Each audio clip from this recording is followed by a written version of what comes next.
샬롬 샬롬 샬롬 샬롬. 하나님 사랑합니다. 여러분 주 안에서 사랑합니다. 이러면 33장 1절에서 3절 이 소원이 이루어지려면 어떻게 해야 될까요? 새해가 되면 우리가 항상 소원을 품게 되고 그 소원이 이루어지기를 바라고 기도합니다. 어떻게 하면 그 소원이 이루어질까? 간절함이 있어야 되겠죠. 소원이라는 것은 그냥 일반적인 생각이 아니라 아주 간절한 소원입니다. 무엇이든지 간절함이 있으면 안 되는 일도 되게 되죠. 오래전 일이기도 합니다. 월남전 이야기 한국군이 찝자를 타고 이동하다가 베트남 기습을 받게 되었다고 그래요. 차를 돌려 돌아가야 하는데 차를 돌릴 공간이 없더랍니다. 그래서 4명이 차에서 내려 차를 들어서 돌려버렸다고 그러죠. 그리고 후퇴합니다. 4명이 찝자를 들 수 있나? 못 든다. 그러나 긴급한 상황이 되면 간절함이 있으니까 그렇죠. 돌릴 수 있다고 저는 생각을 합니다. 초인적인 능력이 발휘가 됐겠죠. 군대 사격 훈련의 이야기입니다. 장교가 사격 불합격하면 아주 부끄러운 일이죠. 장교니까. 근데 20발을 쏘는데 14발을 맞추고 합격인데 10발을 그냥 누운 자세로 쐈는데 반밖에 못 맞추게 되었다고 그래요. 나머지 10발은 누운 자세가 아니라 서 있다가 표적이 나타나면 재빨리 누워서 쏴야 한다고 그러네요. 더 어렵죠. 그런데 그냥 누운 자세로 반밖에 못 맞췄으니 나머지 10발 중에 9발을 맞춰야 합격이 된다고 합니다. 순간적으로 간절함이 생기는데 주여 하면서 나머지를 쏘았다고 그래요. 그 10발을 다 맞췄던 기억이 나신다고 하네요. 이렇게 마음에 간절함이 있으니 불가능해 보였던 일을 하게 되더라. 우리도 가끔 그럴 때 있죠. 아주 다급한 상황에 어떤 힘이 불끈 일어납니다. 저도 그런 경험이 어린 날 한번 있었어요. 초등학교 때 피구 대회를 하는데 저 혼자 살아남고 다 죽었어요. 그래가지고 혼자서 너무 긴장이 되죠. 제가 잘못하면 이제 우리 편이 지는 거라서. 근데 그 피구의 공들을 다 피하고 결국은 승리했던 그런 기억이 엉엉 울었습니다. 그랬더니 속도 모르고 왜들 그렇게 우냐고 왜 우느냐고 이겼는데 왜 우느냐고 내가 너무 좋아서 울기도 한 거죠.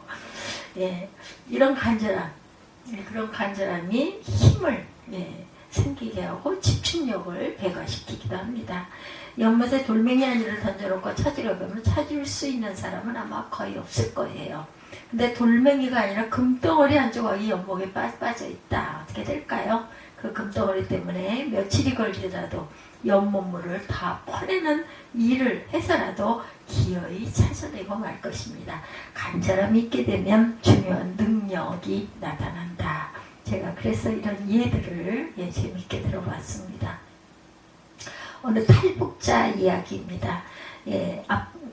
압록강을 건너야 하는데 이분은 수영을 못하는 사람이에요. 근데 간절함이 있으니까 그 강을 헤엄쳐서 무사히 건넜다고 하네요. 이렇게 간절함은 우리가 들리지 않는 소리를 듣게 해주고 눈에 띄지 않는 것을 구별할 수 있게 해주고 또한 머리카락 한 올이 몸에 닿는 것도 느낄 수 있게 해준다. 넘을 수 없는 담장을 뛰어넘을 수 있게 되죠. 먼 거리를 한달음에 달릴 수 있게도 하고 기억 속에 깊이 묻혀있던 것들을 떠올리게도 되고 도저히 해낼 수 없을 것 같은 복잡한 계산도 할 수 있게 쉽게 얘기하면 초인적인 힘이 생긴다. 이런 이야기들을 많이 합니다. 이런 일들은 지금 우리가 갖고 있는 지식과 과학으로는 절대 설명하기가 힘들어요. 어떤 질병도 그렇죠. 이럴 수 없는데 어떤 이런 기적이 일어났다. 이렇게 그 불치의 병, 난치의 병, 죽을 수밖에 없는 사람이 어느 날 갑자기 모든 그 병의 원인들이 그런 것들이 다 싹 없어져 버렸다. 깨끗해졌다. 이런 이야기 간간히 듣습니다. 의학적으로는 도저히 있을 수 없는 일, 그것을 증명할 수 없는데 어쨌든 나았다. 우리는 그런 일들은 현실에서 가끔씩 일어납니다. 간절함은 다른 무엇보다도 더 강한 무기가 돼서 우리가 목표를 달성하게 해준다. 그러므로 소원이 이루어지려면 그 소원에 대한 간절함이 있어야 한다. 하나님은 간절한 소원을 주시기 위해서 우리를 위기로 몰아넣으시기도 합니다. 종종. 오늘 본문입니다. 예레미야 선지자는 조국이 망한다는 메시지를 전하고 그만 시위대 뜰에 있는 옥에 갇히고 말죠. 근데 그 말에 백성들은 들은 채도 안 하고 있고 오히려 예레미야 선지자를 시위대 감옥에 가둬버렸어요. 오죽 답답했겠나. 그럴 때 예레미야에게 주어진 말씀이 오늘 본문 기도하는 사람은 꼭 암송해야 할 말씀이죠. 2절과 3절 이를 행하시는 야훼 그것을 만들어 성취하시는 야훼 그 이름을 야훼라 하는 이가 이와 같이 이르시도다. 너는 내게 부르짖으라. 내가 내게 응답하겠고 내가 알지 못하는 크고 은밀한 일을 내게 보이리라.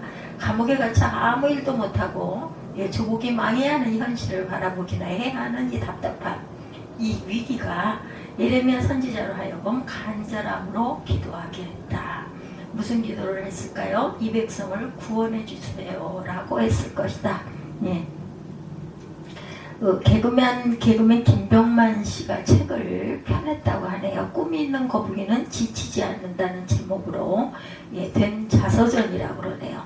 김병만 씨는 키가 상당히 작은 분이세요. 그런데도 그는 키가 큰 동료들의 옆에서 전혀 위축되지 않고 프로그램을 아주 잘 항상 주도한다고 그러죠.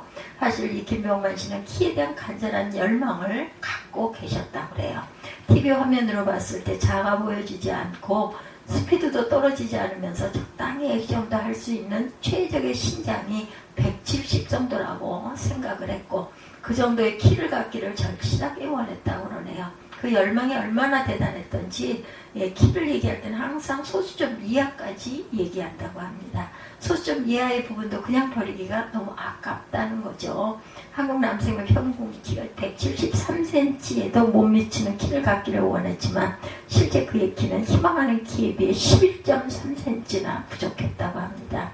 그는 그 11.3cm의 결핍이 채워지기를 간절히 소망했으나 그것은 개인의 의지로는 해결할 수 있는 영역이 아니었겠죠. 그래서 그는 간절한 노력으로 다른 신체 조건이 좋은 개그맨들은 꿈도 꾸지 못했던 영역에 도전을 했고 많은 분야에서 달인의 경지에 이르렀고 개그 프로의 새로운 영역을 개척할 수가 있었다고 해요. 일본의 경영의 신으로 추앙을 받던 마쓰시다 고노스케는 나를 키운 것은 가난과 병약함과 배우지 못한 것이다. 이런 말을 했다고 합니다. 가난했기에 근검 절약하는 습관을 키웠고 병약했기 때문에 몸을 단련했고 배우지 못했기에 누구에게나 가르침을 받으려고 했다는 겁니다. 다른 사람들보다 부족했던 결핍의 조건이 모두 절실하게 작용했던 그런 그를 일으켜 세우고 남보다 더욱 노력하게 만들고 마침내 그의 모든 것을 이루게 하였다. 이런 것들이 꼭 개인들의 얘기만은 아니죠. 덴마크는 바람이 심하게 불고 또한 얼었다 녹기를 반복하는 황무지 위에 세워졌지만 지금은 세계에서 가장 선진적인 농업 국가이자 생명과학을 이끌어가는 나라가 되었어요. 이들은 모두 열악한 조건에서 피부로 인한 절박함을 원동력으로 삼고 간절한 소망으로 바꾸어 실현시킨 나라이기도 합니다.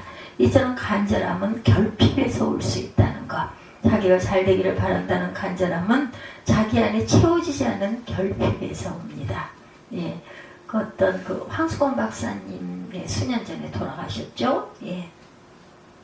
그분이 안강 촌놈 출신이라고 그런데 새벽 3시에 일어나서 학교를 다녔다고 합니다. 어째서 그렇게 공부를 했나. 가난한 환경이 황수관 박사를 그렇게 공부하는 사람으로 만들었다고 합니다. 그러므로 우리가 당하는 위기와 결핍의 환경, 그것은 간절한 소원을 주시기 위한 하나님의 특별한 조치라는 것을 우리가 잊지 말자. 경제적으로 어려우십니까? 물질의 축복의 소원을 풀기 위한 하나님의 조치라는 것을 잊지 마시기 바랍니다. 공부하기가 어려우십니까? 자식의 소원을 품기 위한 하나님의 지식의 소원을 품기 위한 하나님의 조치임을 잊지 마시기 바랍니다. 가정이 불화하십니까? 화목의 가정이란 소원을 품기 위한 하나님의 뜻이라는 것을 잊지 마시고, 건강이 안 좋으십니까? 그 때문에 영적으로 더욱 강건하게 될 소원을 품으라는 하나님의 뜻이라고 기억하시기 바랍니다. 세 번째, 그 간절함의 소원을 품고 기도해야 소원은 이루어집니다. 오늘 본문에 하나님은 예레미야를 힘든 환경으로 몰아넣으셔서 기도하라고 하시면서 뭐라고 말씀하세요? 2절에 이를 행하시는 야훼, 그것을 만들어 성취하시는 야훼, 그의 이름은 야훼라. 땅을 지으신 주님, 그것을 빚어서 제자리에 세우신 분께서 나에게 말씀하셨다. 표준 번역이 이렇게 나와 있어요. 땅을 지으신 주님, 그것을 빚어서 제자리에 세우신 분께서 나에게 말씀하셨다. 이것을 더 정확한 번역으로 봅니다. 하나님은 예레미야의 기도를 들으시는 하나님이 어떤 하나님인가를 설명하고 계세요. 땅을 지으신 하나님, 그것을 빚어서 제자리에 세우신 분께서 나에게 말씀하셨다. 한마디로 하나님은 창조주 하나님이시고 천지 만물을 지으실 때 말씀으로 모든 만물을 지으신 분인데 이스라엘이 망한다고 하더라도 다시 세우실 능력의 하나님이시다. 지으신 분이 뭐 다시 세우지 못하시겠어요? 그것을 보여주시고 계세요. 하나님이 예레미야에게 이스라엘이 바벨론에게 망할 것이다 이미 말씀하셨죠. 그래서 이스라엘이 망해도 기도하면 된다. 기도해라. 무에서 유를 만드신 하나님인데 그까지 이스라엘의 나라 회복하나 시키지 못하겠는가. 그러므로 너는 어떤 일이 벌어지더라도 절대로 낙심하지 말고 하나님께 부르짖어 기도하면 된다고 말씀하세요. 여러분의 어떤 소원도 하나님이 들어주셔서 해주시겠다고 결심만 하면 불가능이라는 것은 있을 수가 없죠. 그래서 너는 내게 부르짖으라. 내가 네게 응답하겠고 내가 알지 못하는 크고 비밀한 일을 내게 보이리라고 이렇게 설명을 하고 계십니다. 사람의 능력은 불가능한 것이 너무나 많아요. 할 수 있는 게 거의 없어요. 그렇죠? 대통령도 할 수 있는 일보다 못하는 일이 더 많습니다. 웃으면 오래 산다고 세계를 다니던 황수환 박사님이 갑자기 죽을 수도 있었죠. 이렇게 사람은 안 되지만 하나님은 그렇지 않습니다. 하나님은 전능자이시고 하나님의 일을 행하시겠다고 하면 안 될 일이 없다. 근데 하나님은 언제 일을 행하시겠다고 결심을 하세요? 우리의 기도를 듣고 간절히 기도할 때. 그러므로 기도하는 사람 그 소원을 이룰 수 있다라는 거죠. 유명한 설교가인 템플 감독이 캠브리지 대학에 설교를 하게 되었는데 유명한 대학교 교수들이 다 참석한 곳이라 아주 마음에 부담이 되었다고 합니다. 하나님 무슨 설교를 할까요? 기도에 대한 설교를 하라고 해서 템플 박사님이 기도에 대한 설교를 하는데 설교를 다 마치자마자 학생 한 사람이 청중 앞에서 손을 들면서 템플 박사님 질문이 있습니다. 박사님이 기도응답에 대해서 설교했는데 기도응답이 어디 있습니까? 오늘날같이 과학이 발전된 세상에 무슨 무식한 미신 같은 소리를 합니까? 성도들의 기도응답이라는 것은 우연히 기도하다 보니 일어난 것입니다. 우연을 가지고 기도응답이라고 하지 마세요. 템플 박사가 고개를 끄덕끄덕 하면서 학생 말도 맞아요. 그런데 내가 한 가지 말하고 싶은 것은 기도만 하면 우연이 자꾸 생겨나던데요. 기도 안 하면 학생이 말하는 우연이 안 생겨나는데 기도만 하면 응답이라는 우연이 생겨나기 때문에 기도하는 것입니다. 그 우연을 만드는 것이 바로 하나님이십니다. 그렇게 하니까 그 학생이 머쓱해졌다는 아주 명답이네요. 여러분 기도하기 전에는 도저히 안 될 일들이 기도하고 나면 우연처럼 생겨납니다. 기도하면 우연히 생겨난다. 기도하면 안 되는 일도 되게 된다. 그러므로 새해 2025년 소원을 이루어 주시는 하나님께 기도해서 그 소원들이 다 성취되시기를 주님의 이름으로 축복합니다. 간절하게 기도하십시다.